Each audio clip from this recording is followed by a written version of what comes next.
की फूलों की तरह सुगंध बिखेरते हुए सभी भाइयों एवं बहनों को मेरा प्रणाम।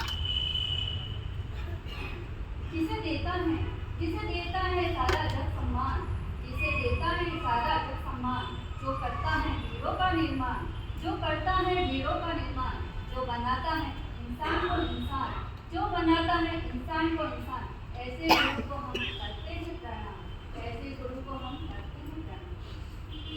किसी ने मुझसे पूछा कि गुरु क्यों जरूरी है, किसी ने मुझसे पूछा कि गुरु क्यों जरूरी है। तब मैंने प्रति प्रश्न किया कि माँ क्यों जरूरी है। तब उन्होंने कहा, माँ न होती तो हम संसार में कैसे आते, माँ न होती तो हम संसार में कैसे आते। तब मैंने कहा, गुरु माँ न होती तो हम संसार से पार कैसे पाते, हम संसार से पार कैसे पाते हैं। ऐसे होते हैं हमारी गुरु मैया। गुरु मैया ने हमारे जीवन को उजालों से भर दिया है, गुरु मैया ने हमारे जीवन को उजालों से भर दिया है। मेरे और मेरे जीवन को रंगों से भर दिया है। गुरु मैया के माधुर्य वचन का तो क्या ही कहना है। गुरु मैया जब माधुर्य वचन से वाणी देती हैं तो हर किसी के मन को मोह लेती हैं। उनकी वाणी में तो ऐसा जादू है कि एक बार जाता है, जो एक बार सुनता है तो सुनते ही रह जाता है। बच्चे ही नहीं, बूढ़े ही नहीं, और ऐसे आते हैं जैसे कि चुंबक की तरह उनकी ओर चिपक जाते हैं। गुरु मैया की वाणी में इतना जादू है कि जब वो सत्य को समझाती है तो हमारे मन में दिल, दिमाग और मस्तिष्क में ऐसे भर जाता है जैसे कि उन्होंने हमें उसकी ओर आकर्षित कर दिया हो। जैसा नाम है वैसे ही इनके गुण हैं। पावन नीति जी महाराज साहब का तो क्या ही कहना। पावन नीति जी महाराज साहब ने हमारे जीवन को गुणों से पवित्र कर दिया है, गुणों से पावन कर दिया है। और यशो नीति जी महाराज साहब का तो क्या ही कहना, जिनकी चारों ओर यशो गाथा फैली हुई है।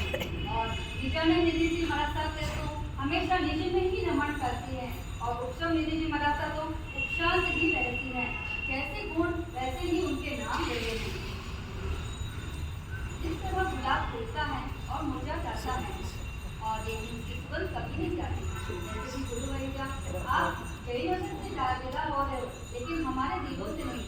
आपकी वाणी, आपके गुण श्रवण हमारे मन को सदा ही, हमारे दिल को सदा ही प्रसन्न करते रहेंगे और हमें प्रेरणा प्रदान करते रहेंगे।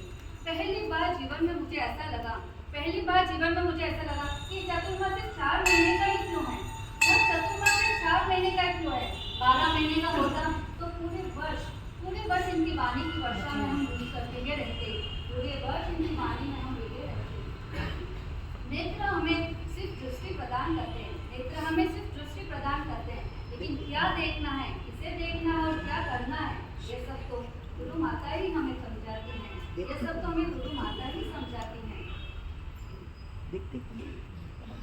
उग्र विहार करके गुरु मैया हमारे जयनगर पधारे। 4 महीने इन्होंने वाणी, प्रवचन और शिविरों द्वारा हमारे ज्ञान की गंगा बहाई और हमें उसमें स्नान कराया। अनेक तरह की तपस्या करवाई और आराधना करवाई।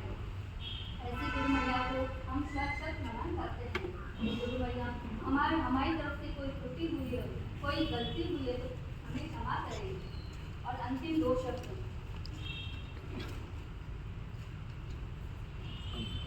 हे गुरुवर तेरे चरणों में वंदन हम करते हैं, हे गुरु तेरे चरणों में जीवन अर्पण करती हूँ।